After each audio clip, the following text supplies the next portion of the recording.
కానీ ఈ మధ్య కేటీఆర్ గారు కూడా నేను చాలా సందర్భాల్లో విన్నాను. రెడ్ బుక్ లాంటిది ఏదో రెడీ అవుతుంది. మీ సంగతి ఏందో చూస్తాం. నాకు తెలిసి కేటీఆర్ గారు కూడా ఇట్లా ఎప్పుడు మాట్లాడలే గతంలో. అంటే అంత ఒత్తిడి మీ మీద పెరుగుతుందా? ఎందుకు నాయకులు అంటే కౌశిక్ రెడ్డి మొన్న చూసాం కొంచెం రివోల్ట్ అవుతున్నారు. మొన్న కేతన్పల్లిలో మీరు అఫ్ కోర్స్ అంటే అది రీజన్ ఏమన్నా కానీ కొంచెం రివోల్ట్ ఎక్కువ అవుతున్నట్టుగా అనిపిస్తుంది. అంటే ఇప్పుడు ప్రజాస్వామ్యయుతంగా జరగాల్సినటువంటి ఎన్నికను రాజ్యాంగబద్ధంగా జరగాల్సినటువంటి ప్రక్రియను కూడా అధికారం ఉంది, పోలీసులు ఉన్నారు ఈవెన్ పోలీసు చాలా సందర్భాలు ఇస్తున్నారు నాయకులు ఈ మధ్య. ఇప్పుడు కేటీఆర్ గారు కూడా ఇచ్చారు. అంటే పోలీసులు కూడా ఇప్పుడు గవర్నమెంట్లు అంటే పార్టీలు ప్రభుత్వాలుగా వస్తుంటాయి పోతుంటాయి. ఒకసారి గవర్నమెంట్లో ఉంటాం, ఒకసారి ప్రతిపక్షంలో ఉంటాం. ఇది నడుస్తుంటుంది. పార్టీలుగా మేము ఎల్లకాలం గవర్నమెంట్లలో ఎవరు ఉండరు. కానీ వ్యవస్థలో భాగంగా అధికారులు వాళ్ళు శాశ్వతం కదా.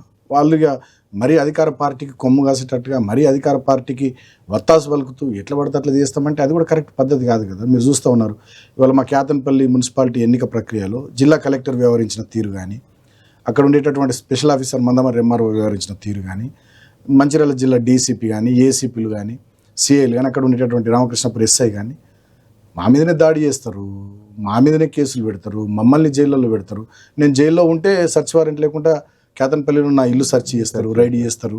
అంటే ఏంది ఇది, ఎటు పోతుంది? అదే అంటున్నాను. అంటే అలాంటి వారిపై చర్యలు తప్పవా మీరు వచ్చాక మళ్ళీ అధికారంలోకి వస్తే? నేను ఇప్పటికిప్పుడు అటువంటి ఏమన్నాను కానీ ఒక్క మాట మాత్రం చెప్తున్నాను, అధికారం ఇవ్వడానికి శాశ్వతం కాదు. ఖచ్చితంగా అధికారులు కూడా గుర్తుపెట్టుకోవాలి. అది మేము కూడా 10 సంవత్సరాలు అధికారంలో ఉన్నాం. మేము కూడా వ్యవస్థలు వ్యవహారాలు అన్ని చూసిన వాళ్ళం. మీరు కూడా వ్యవస్థలు అన్నింటినీ ఇట్లనే వాడుకున్నారని కదా మీ మీద కూడా. మేము వాడుకొని ఉంటే కాంగ్రెస్ పార్టీ అధికారంలోకి ఎట్లా వచ్చేది? నిజంగానే మేము జులుం చేస్తుంటే, నిజంగానే వీళ్ళలాగా దౌర్జన్యం చేస్తుండే, నిజంగానే అభివృద్ధి సంక్షేమం కాకుండా మొత్తం ఇక వీళ్ళెనకనే మేము పడి ఉంటే నిజంగా వీళ్ళు గవర్నమెంట్కి వచ్చేదా? ఆ పరిస్థితి ఉంటుండేనా? మేము ఎన్నడూ అట్లా చేయలే.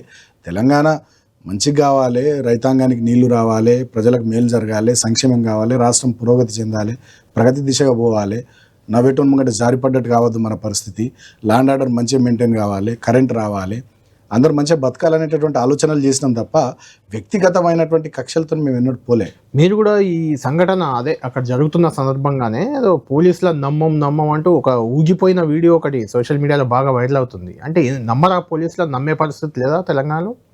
అంటే 10% నమ్మే పరిస్థితి అయితే ఇవాళ లేదండి. భద్రాచలంలో మా వాళ్ళు 14వ తేదీ నాడు మా వాళ్ళు అక్కడికి పోయారు శ్రీరాముల వారి దర్శనం కోసం. 14 మంది కౌన్సిలర్స్ విత్ ఫ్యామిలీస్ పోయారు. పోతే 8 కార్లలో కాంగ్రెస్ వాళ్ళు, 2 కార్లలో పోలీసు వాళ్ళు పోయారు అక్కడ శిబిరం దగ్గరికి. Right, first thing. 16 నాడు మేము ఎన్నికకు పోతుంటే మా ఇంటి నుంచి పోలీసులు అడుగడుగున మమ్మల్ని అడ్డుకొని ఇన్ టైంకి మేము కౌన్సిల్ హాల్కి చేరకుండా మా కౌన్సిలర్లు ఆపేసారు. దాంతో ఎలక్షన్ వాయిదా వేస్తున్నట్టు స్పెషల్ ఆఫీసర్ ప్రకటించాడు. 17వ తేదీ నాడు మమ్మల్ని 25 మందిని పోనీయకుండా కోలక్ష్మి గారిని నన్ను ఆపుతారు, వాళ్ళని 100లాది మందిని వాళ్ళని పంపిస్తారు. ఏకపక్షంగా పోలీసులు వ్యవహరిస్తుంటే పోలీసులను ఎట్లా నమ్ముతాం? అంటే మిగిలిన చోట్ల లేని ఇలాంటి సంఘటనలు మిగిలిన దగ్గర ఈజీగానే అయిపోయినాయి. మెదక్ జిల్లాలో 7-8 వచ్చినట్టున్నాయి మీకు మున్సిపాలిటీలు. పటాన్చెరులో అయితే 5 వచ్చేసాయి నియోజకవర్గంలో. అక్కడ ఎక్కడ గాంధీ ఒక కేతన్పల్లిలో, ఈవెన్ సిరిసిల్లలో కూడా అక్కడ కూడా ఏమి ఇబ్బంది కాలేదు. అంటే రాష్ట్ర వ్యాప్తంగా చాలా చోట్ల జరిగినాయి. ఇట్లా జనగామలో జరిగింది, తొర్రూరులో జరిగింది, ఇబ్రాహీంపట్నంలో జరిగింది, మా దగ్గర జరిగింది. రాష్ట్ర వ్యాప్తంగా జరిగినటువంటి నేను చెప్తా కళ్యాణ్ గారు, మీరు గ్రామ పంచాయతీ ఎన్నికలు కానీ మున్సిపల్ ఎన్నికలు కానీ కాంగ్రెస్ పార్టీ కార్యకర్తలు లెక్క పనిచేసారు పోలీసులు చాలా చోట్ల. ఇది వాస్తవం.